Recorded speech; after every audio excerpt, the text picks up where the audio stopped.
All right, it appears we are live. Let me turn this down because I can hear myself. That's no bueno.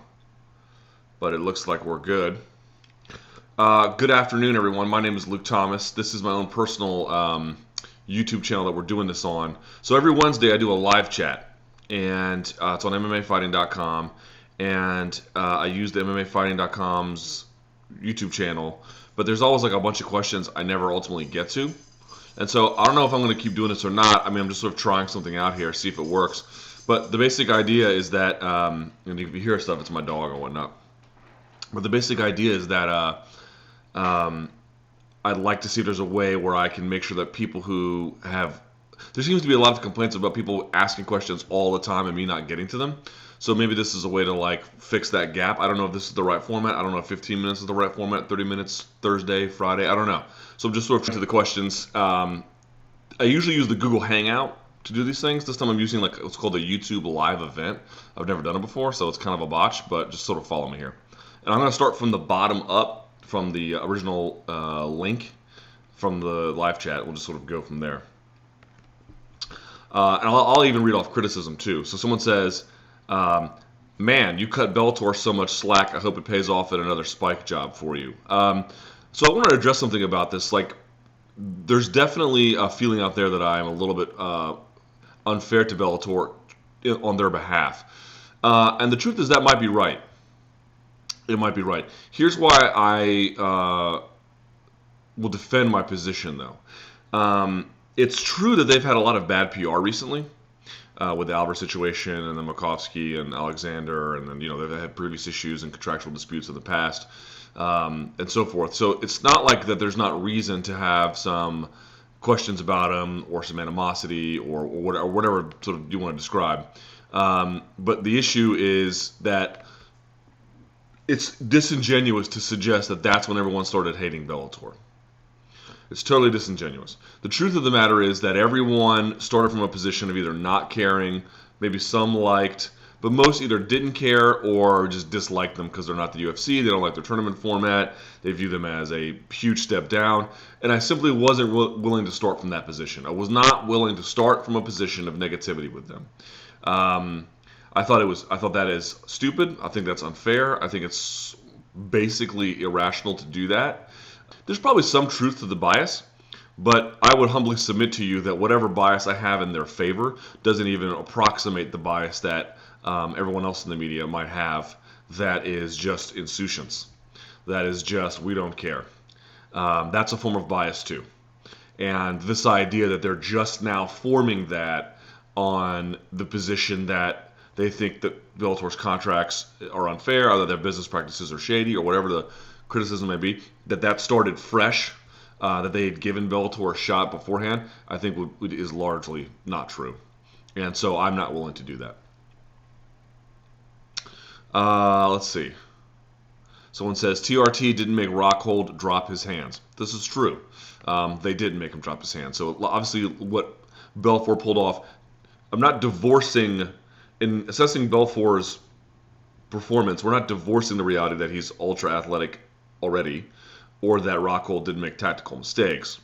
What we're saying is that explaining his success and the ability to launch into ultra athletic moves and the ability to, I don't know how you want to say it, the ability to do all manner of pretty incredible things that are adding a new complete dimension to a striking arsenal at age 36, absent the explanation of TRT, to me is sort of hard to come by. That's kind of the issue here.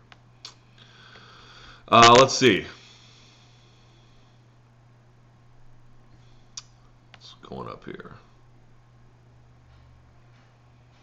Luke, since Fedor is now a staff member of Russia's Council on Physical Fitness or something.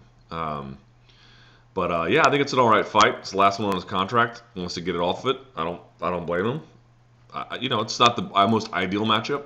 Frankly, I'd rather see Nelson fight Josh Barnett if they can't make the Mir fight happen, but that's fine too.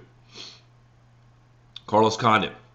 Carlos recently said he'd be interested in fighting Nick Diaz again. Is this the fight that will lure Diaz out of retirement? Highly unlikely. I don't know why it would. He hated everything about the fight itself. He hated everything about the decision.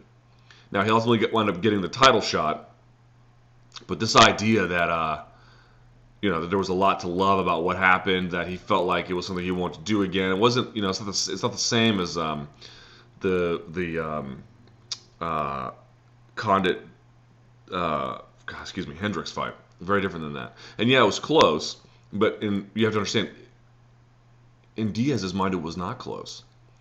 In Diaz's mind, I believe if you go back and watch some of the tape, the behind-the-scenes tape, he thought he had it 4-1 in the rounds. At a minimum, Condit won 2 of those. So, it's just actually not true that this was a particularly enjoyable experience for Condit. It's just not the case. All right, let's see.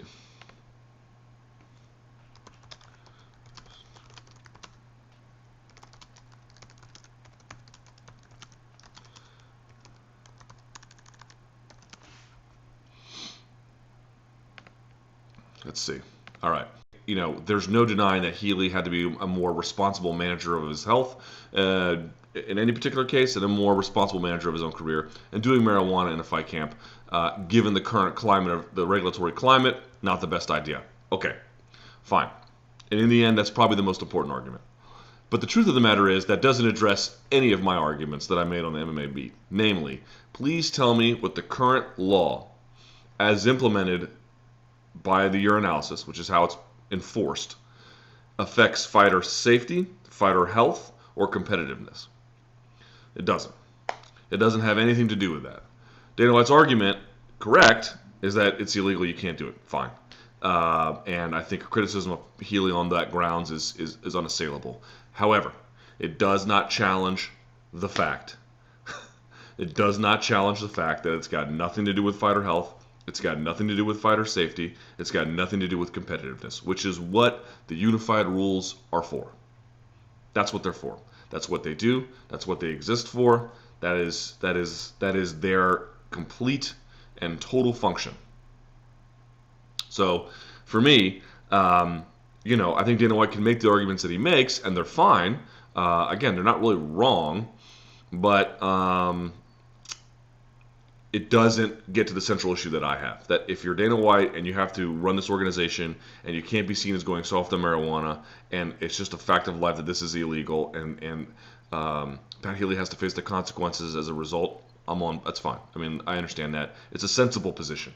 It does not address why we are with your analysis. What's the issue?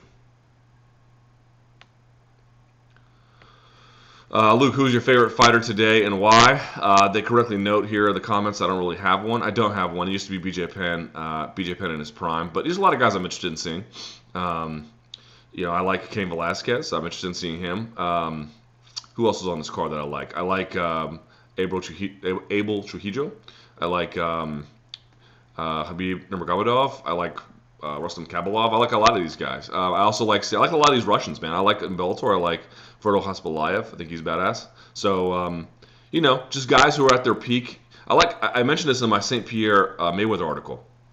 When you get to when you're so good over your peers and you reach so much, not every guy's like this, but some guys, St. Pierre and Mayweather, they do what it takes to hover in orbit. And there's nothing you can really say about that because they have so much to lose and they can just use this to get by, and that's all there is to it. But the best time to catch those guys is before that time, on their way up, when they have to prove, when they have to gain, when they still are in the building process. And that's when I recommend catching guys who you think are the next big thing. Catch them then. Because you can still get guys like Anderson Silva, who, close to 40, still is knocking guys out. But, you can also get guys like St. Pierre, who's so good that he can do just enough to get by. And there's nothing you can really say about it, except that that's his right. So, but that doesn't mean that's not the most interesting or exciting thing to me. I want to catch that guy who's that talented and will be that good on the way up. Fox Sports 1 Speed Channel. Anyone know when the Speed Channel changes over and becomes which you got in the 80s or early 90s? And he had described the effect testosterone had on him, and because it was administered to him by a doctor because it helped with his status as an HIV positive patient, and it has all sorts of benefits from rebuilding your musculature to your immune system and all kinds of things. long story short, though, the practice of giving men testosterone is now becoming something like a for-profit. I mean, it's always for-profit, but a tipping point in the for-profit sense, which is to say, medically dubious in terms of whether guys have a need, and medically dubious on the other end of things, which is to say whether or not there are some negative and ill effects from taking it long term. And there are.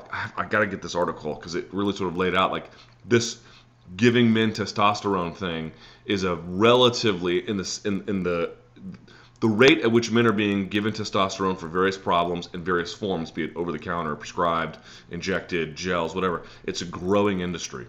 It's a growing industry without really a clear demonstration that there's a growing medical need, or that this really addresses what these guys really have, or if it's just sort of like a cosmetic thing with particularly dangerous consequences down the road. I gotta link that article. I'll find it, but they sort of lay out what the actual negative health effects are down the road. Do I worry about it? I don't. Which isn't to say that it's not something's going to happen, but I will tell you that I have a hard time feeling genuine, heartfelt sorrow for any pro fighter in his 30s who's on testosterone.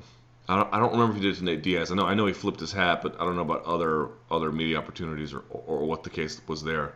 But he's doing it again to KJ Noons, and again, it's not a one-for-one thing. Like every time a guy does that, doesn't mean he loses. But like this weird thing where he's like smiling with KJ, and then you saw the picture where they're both facing the media. He's like leaning on him as a joke. I don't know, like it gives me a weird vibe. I can't quite quantify it. I don't know what it all means, but is nobody else like saying that's kind of weird? Like Chael Sonnen had a good point. Like it's not just that Vitor Belfort is doing different things and looking a certain way, and his emotional tenor has changed, angry, erratic, edgy. Fighters are supposed to be that way. If you watch the season, the ESPN thing series about the Iowa Hawkeyes from 2001, 2002,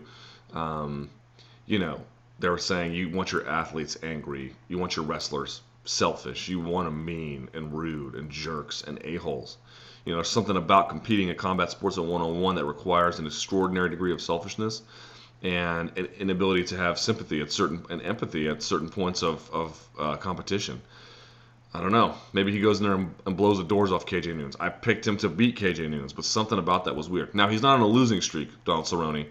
He lost to Nate Diaz in 2011, and then he lost to Pettis most recently. But in between that, he came close against Melvin Gillard, but beat him, and of course just beat the brakes off of Jeremy Stephens. So losing streak is not quite a fair assessment of what's happening, but I do recognize that,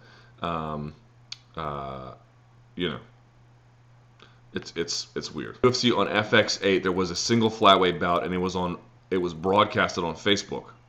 Seems like the flyweight fights are rarely on the main card unless it's a headliner on a Fox card or Joseph Benavidez is fighting. Is this because the division is extremely light, or the weight division isn't gaining much traction with fans? Probably a little bit of both.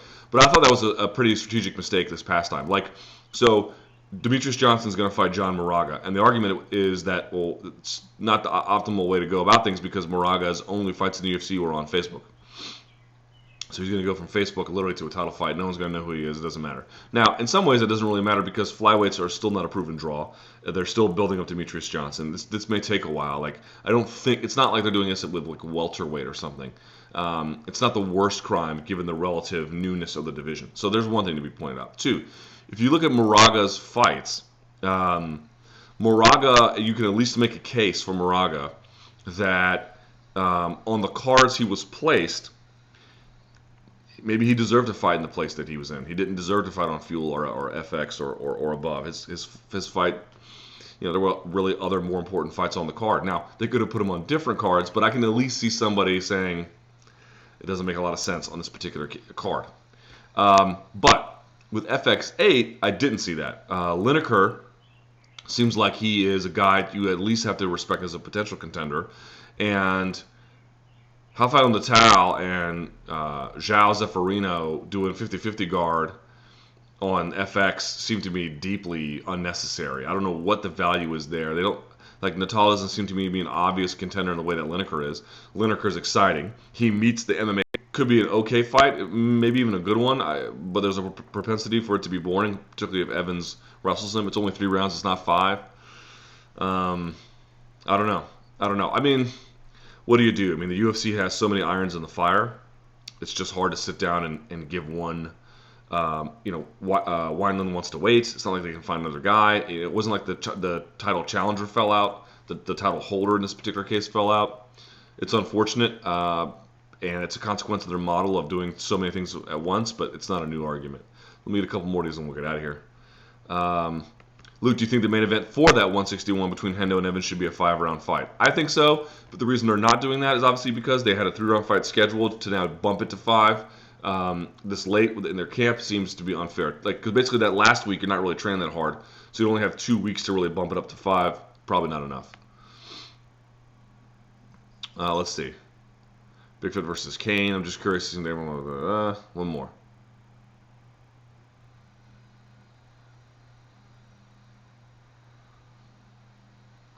Let's get one more in here. Already got that wrestling question answered for what you call it. Last one. Bellator champs to UFC. Luke, which Bellator champion is most likely to sign with the UFC after their contract is up? Coran, Chandler, or Askren? Askren has said several times publicly that he wants to fight in the UFC in the future. Yeah, that's an interesting question. Well, the question is, will the UFC take him? After all, he has battled with Dana White a couple times. But I guess if Josh Barnett can sign with him, anybody can. Who is most likely to sign? I'm not sure what that means. Like, who has the most desire? I don't know how this is going to go in the future.